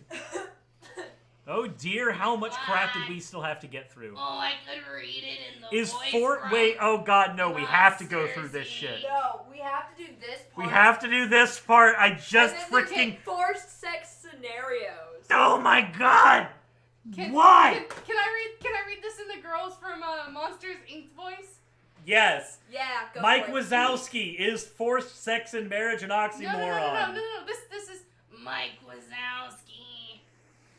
Now that I have proven from the Old Testament that God humbled or forced Israel to bend to his will, that Christianity will actually rapture, take by force, his bride, which is the church, I want to come back to the address to the following assertion from gotquestions.org on this subject of forced marriage. Have you turned in your papers, Mike Wazowski? I don't know what this voice is anymore, but it has turned into a male that is slightly southern and doesn't know how to talk. The truth is that sexual expression was designed by God to be an act of love within a marriage, and violence or coercion should never be a part of it, for sex is not love. When God humbled Israel... You laughed, damn it! When God humbled Israel, would we call this anything less than an act of love on his part? The answer is we would indeed call it an act of love. Did God use violence on Israel when they disobeyed him in the desert? You better believe he did. Did he use coercion to compel his wife to yield to his demands? You better believe he did. It is right there in the story of the marriage of God to Israel throughout the Old Testament. I'm just gonna do my regular voice because my regular voice is about as ridiculous as all this shit. It turned into a trucker voice. It really did. You went trucker really quick. That's because that's exact. I couldn't do the voice for very long. Oh my. Oh. Aerin, you have an Eevee. Check What? Discord. What?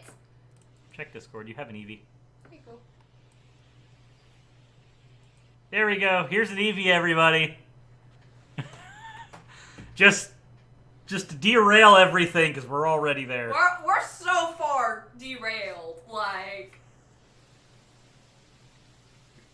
That was Steve 4 Stars Android 13.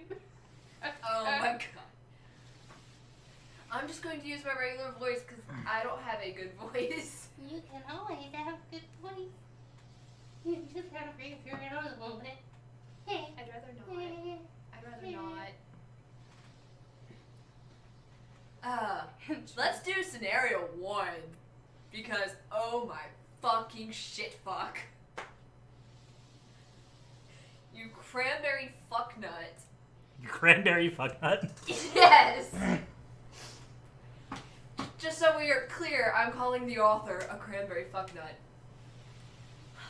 Scenario 1. Let's say a husband comes home from a long trip. His wife has no idea when he will arrive. He comes in through the door as she is working in the kitchen. He picks her up in his arms, he takes her to the bedroom, he tears through her clothes as fast As fast as possible! Ah! I'm sorry. and has sex with her. There we go! Get it! Yell at it! Now, this was definitely a matter of force. He did not ask her permission or even say a word to her. But if she complies willing with his forceful gesture, and most people would say there's nothing wrong in this scenario, there's so much wrong in that scenario. In fact, some women would even find it romantic. In fact, the picture I have just painted would be similar to what the scriptures paint as the rapture of the church by Christ, who is her husband. Aerin screams inside her own head. Okay, no. I don't like it. None of us do. Are you okay, Cirrus? Me? Oh no, I'm dying on the inside a little bit. I'm fine. However, if during his attempt at forced sex, his wife resisted in any way, now our modern society is up in arms. He has violated her consent. Yeah, he did. We are told. But from a biblical perspective, as we have shown in this article, if the wife resists her husband in the above scenario and he continues to force her to his will, who has sinned?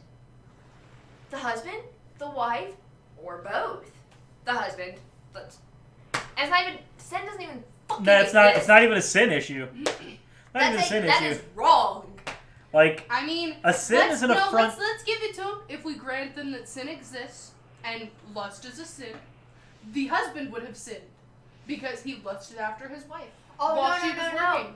But remember, if the wife refuses the husband, that is also a sin. Like, what the fuck are you smoking?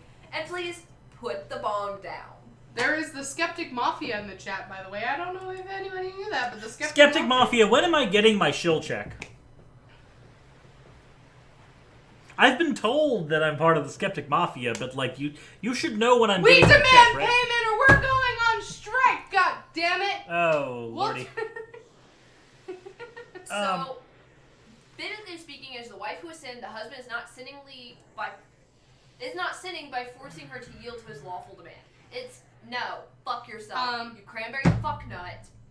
Can we point out that both of you, if we're talking about this and we grant him his premise of sin, would have lusted if she didn't resist. But she resisted, and you were still lusting after her. That's on you. Christ is not going to take I'm not in the mood today from his church when he comes. Ha! You just said Jesus came. He is taking his bride by force.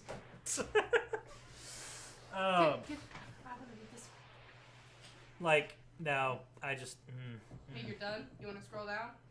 Yeah, no, So he literally just said that, nope, if the husband hasn't had sex in a while and the husband wants to fuck real bad, then it's a sin for the wife to not want that. Also, Jordan L. has paid $2 and says, shill. There's my shill check!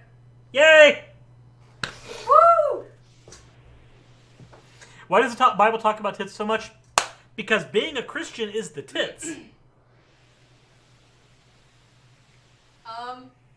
Please hit yourself in the head with your hammer. Hold on! Fine.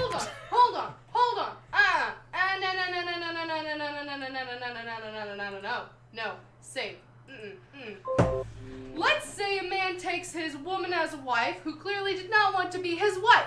In the Bible, blah, blah, blah, blah, blah. It could be whatever fucking scenario, prisoner of war, bride of war, whatever, father to daughter, payment, whatever. So on their wedding day, he goes to have sex with her and she resists him. So he holds her down and forces her. In biblical terms, he has justly humbled his wife. Who is sinning? Asks the author. We know the biblical answer is that the wife who is sinning, and the husband is right and just in forcing his wife to have sex with him. Fuck you, and fuck you, Jill nonsense. This is the same shit that we fucking hear as rape fucking apologetics for the fucking small children who were in that fucking whatever the fuck verse it's called, where they called everything except the young virgin girls and humbly fucking took them. No, fuck you pedophilic bullshit, fuck everything. Fuck this entire goddamn book. Take this book, shove it in your goddamn urethra, and then fucking come talk to me when you're ready to have a fucking conversation. Now, don't shove it in the urethra, shove it in the ass, because this person's also probably homophobic, and that would be ironic. No, you shove it up the dick paper by paper so it fucking paper guts the inside, and then you squeeze lemon juice inside. Or you can just take the... No, we're not doing that. We're not doing that. No calls to violence, please. Please none. It's not a call to violence. Yes, it is. No. It's a scenario that he is, maybe Do you want the author to shove it up his own dick? No. Then it's a call to violence. No, I want the person that is doing this to shove their fucking Bible up their fucking Oh, so dick. you want the author... Whoever happens to espouse this to do it to themselves. Yes. Okay, yes, then you're fine. Okay. Just had to make sure. No. This is self. I want them to do it to themselves. Because anybody that agrees with this is wrong. If you think that it's okay to rape another human being, then please do us a favor.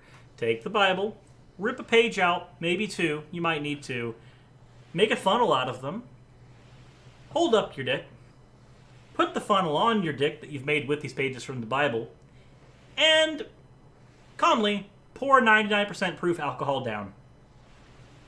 Or lemon juice, that works. No, alcohol would be more painful. Yeah. Yeah, but, I give them the benefit of the doubt that, they might want to suck their own dick afterward. Lol. But no, it's so to be clear, this is stupid. Everything in here is stupid. Everything in this entire website is stupid. We've officially got to the point now where I don't think I'm going to be covering biblical gender roles in the same capacity that I have been doing. It's just going to be straight parody. Let's do it. I'm down. I can't do this. What was step 2 after the funnel? Unscrew the cap from the alcohol bottle. No. You look step by step. 1, you tear 2 pages out of your fucking book. 2, you twist them in a funnel shape where there's a little hole at the bottom. 3, you open your pants. 4, you stick the tiny end of the fucking funnel in your pee-pee hole.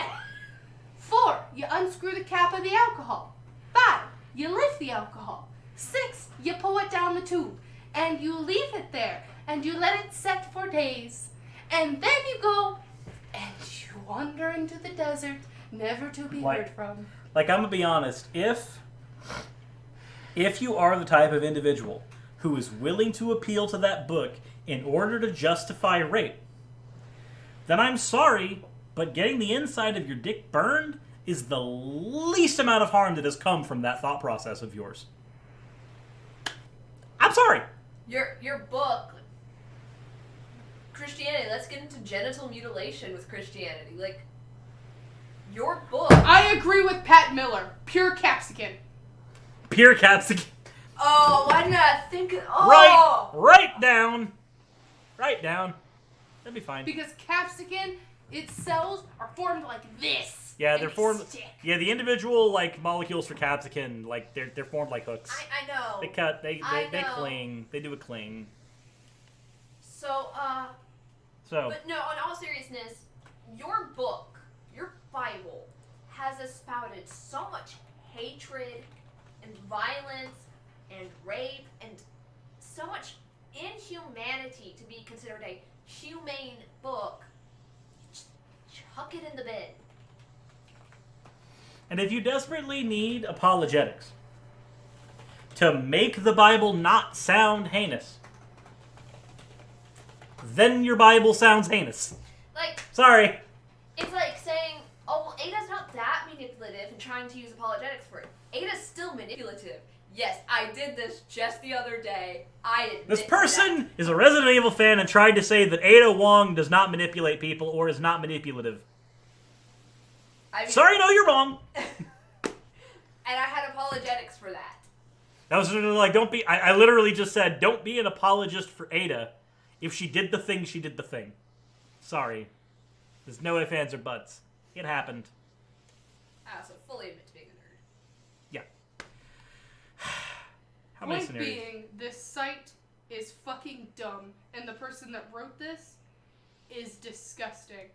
And I'm sorry that the people that have had to deal with them as romantic interests, partners, fiancés, husbands, whatever. The person that wrote this article and espouses these beliefs, and everyone that truly in their hearts believes these beliefs, you should run. You should Oh my run from them. fucking god! Oh my fuck! The conclusion makes my brain hemorrhage. Imagine if you actually followed Ephesians 5:22 through 24's admonition to submit to your husband as unto the Lord in everything, with an ellipses.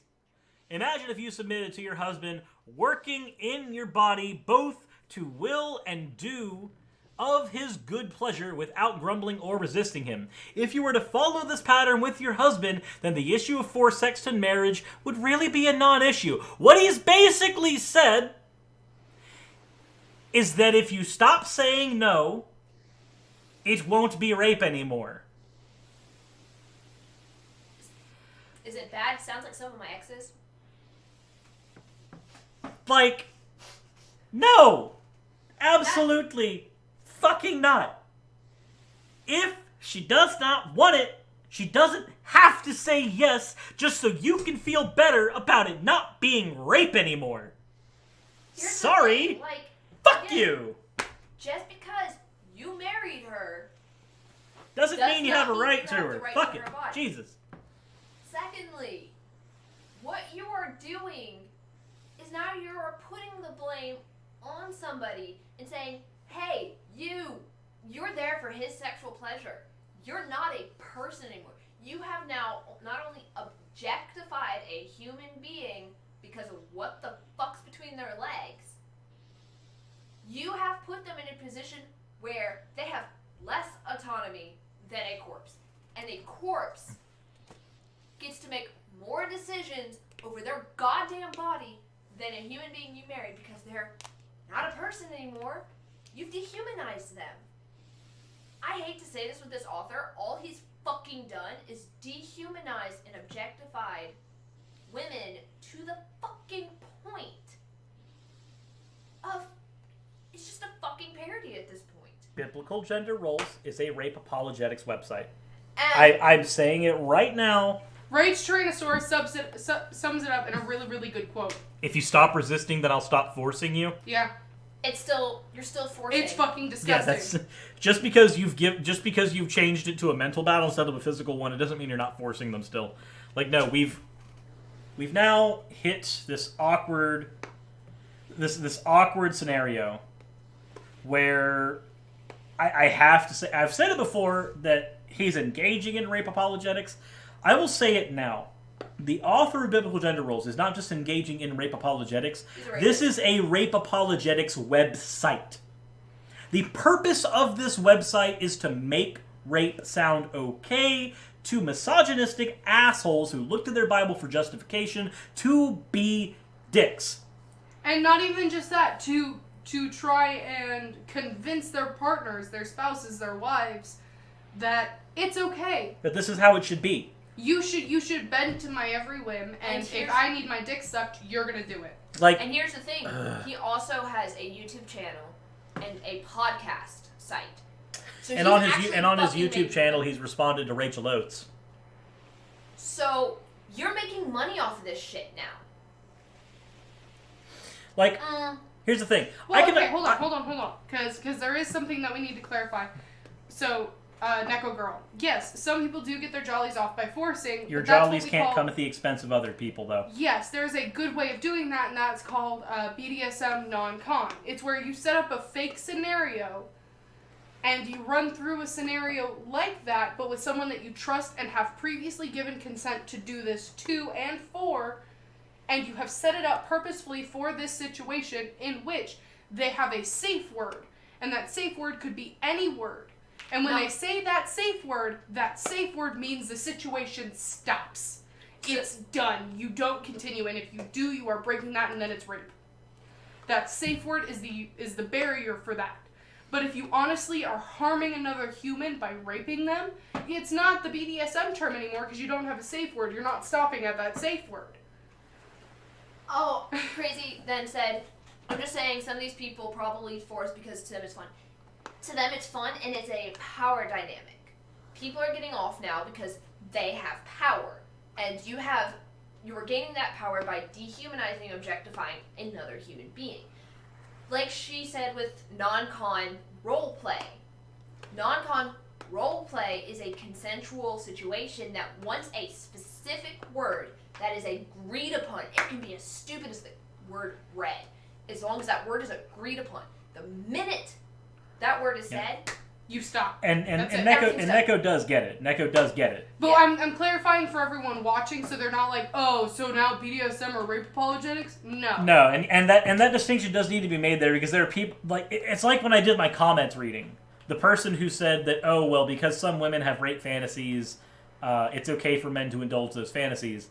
Like, no, it's not. If a woman has a non-con fantasy, that can be fulfilled without actually hurting her or raping her. Like, what you can do is like, oh, you have a non-con fantasy?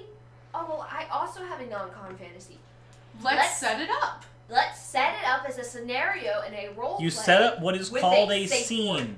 The word it's for called this, a scene. the word in this for the BDSM community is a scene. There's a reason it's called a scene. It's a stage play, basically. Like, the thing with scenes is when you say your safe word, that safe word is law. Like, for instance, I knew a person who their safe word was pineapple. They also had a hand signal for when they were gagged. And that hand signal was this. So the person that was portraying the non-con part of the scene knew that if this was done, or if the word pineapple was said, that scene was to end immediately. Also with BDSM, once the non-con scene is even finished, there is still an aftercare ritual.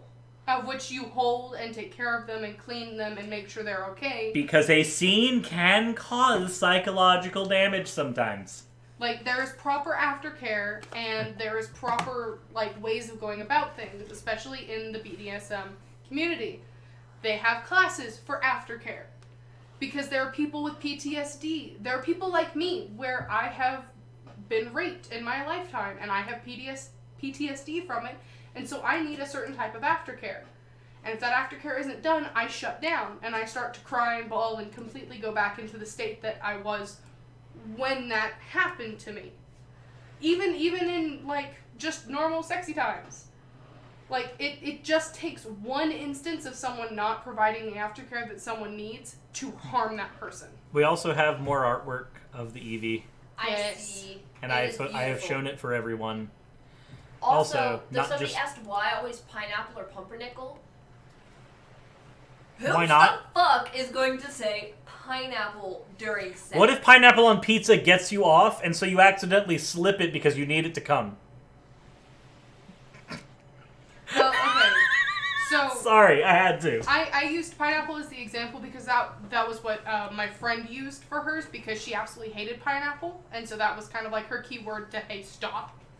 I know people that have used the word red. I know people that have used the word T-Rex. I know people that have used the term, I think it was fucking coffee bread or something like that. They find a unique word that means something to them or that they hate, and they use that word. My word was cup. Like, some people have different words. Cup. Are you saying that if you see them pee, they'll have to stop? Like, I hate you. this... So do you much. remember the ICUP? Yes. Spell icon. Sorry, I'm horrible. I'm in parody mode now. This website has thrown me into troll parody mode. I'm sorry. That's all I've got left. My safe word is Cirrus. His favorite is Cirrus. If I think about Cirrus during sex, something has gone seriously wrong. Oh my god. Yeah, no, mine was cup. I had a friend who was bowl, and this was, I don't know, like 4 years ago? Before some shit happened in my life. I had a friend whose was bowl, and somebody's was notepad. Like, I think the safe word that I have now that, like, I use just in general for most situations to just stop and I walk away from is, I believe my last one was orange. Because at that point I didn't like oranges, so now, like, if I'm in a stressful situation, I'll, like, walk away or I'll say the word orange. Like, it's... Mine will be tomato or sugar. Well, Things that will literally kill you. Yeah. Well, Chell, the reason that they had a specific hand sign was because she always had her hands tied in front of her, so she could easily do the symbol, and it was right by her face. So she could just, you know, and be done. But I do know people that have, like, little bells in their hands that when they're tied up, if they feel unsafe, they'll drop the bell and ring it. You know, just to have that kind of noise that says, "Hey, stop! It's done." Like, give me a breath, give me a minute. But And this site is not okay. This site is not a BDSM site. This site It's does just not rape take apologetics. That's all it is. I'm just like casually when somebody says, "Oh, biblical gender roles," I'm just going to be like, "Oh, you mean the rape apologetic website?"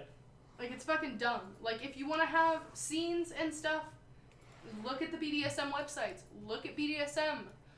Figure out what you can do. Always have a safe word. Like,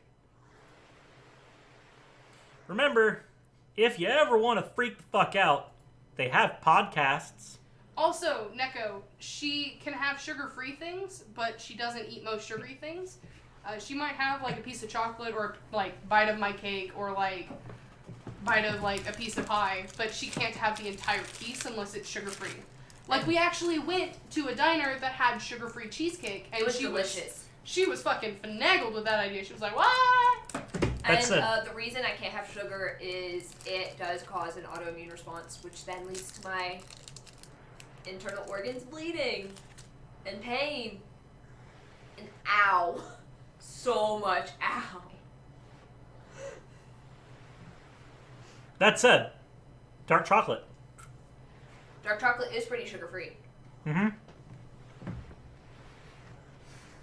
Okay. I know. My life is sad. Okay? She also can't have tomato at all, so that's been fun. So she can't have my spaghetti. She also have can't spaghetti. touch anything tomato because she gets rashes on her hands. So she can't clean any dishes that have tomato or barbecue sauce on them. So, that all said, I do think that this is a good place for us to end it because, well, I'm not getting into their podcast right now. Hell no. But see, they've obviously been making money because they started podcasts last month. Yep. I'm fine with people making money off of something that they believe in. That's what I do. But I'm not fine with them making money by spreading harm, which is also what they're doing. If somebody can find a way in which what I'm saying is spreading harm, then I mean, hell, I'll stop doing whatever is causing harm. This guy, though, no, it's just straight up fucking harm. It's bad. Wait, so she can't touch your spaghetti? Yeah, no, pretty much. So you're gonna have to show me biblical gender roles response to Rachel, so I can rage some more. I'm in a ragey mood now. Alrighty, well, with that being said, I gotta pee. Yep. We've been going for almost 2 hours now. Of rage and cringe and all that other fun stuff. So, But we turned it into a parody. thank you guys for watching. Next time we tackle biblical gender roles, I guess we'll just make it biblical gender roles the abridged series, since that seems to be the way to do this, because there's no other way. Oh my gosh. Anyway, hope you guys enjoyed. See you tomorrow for Hammered Out. Bye.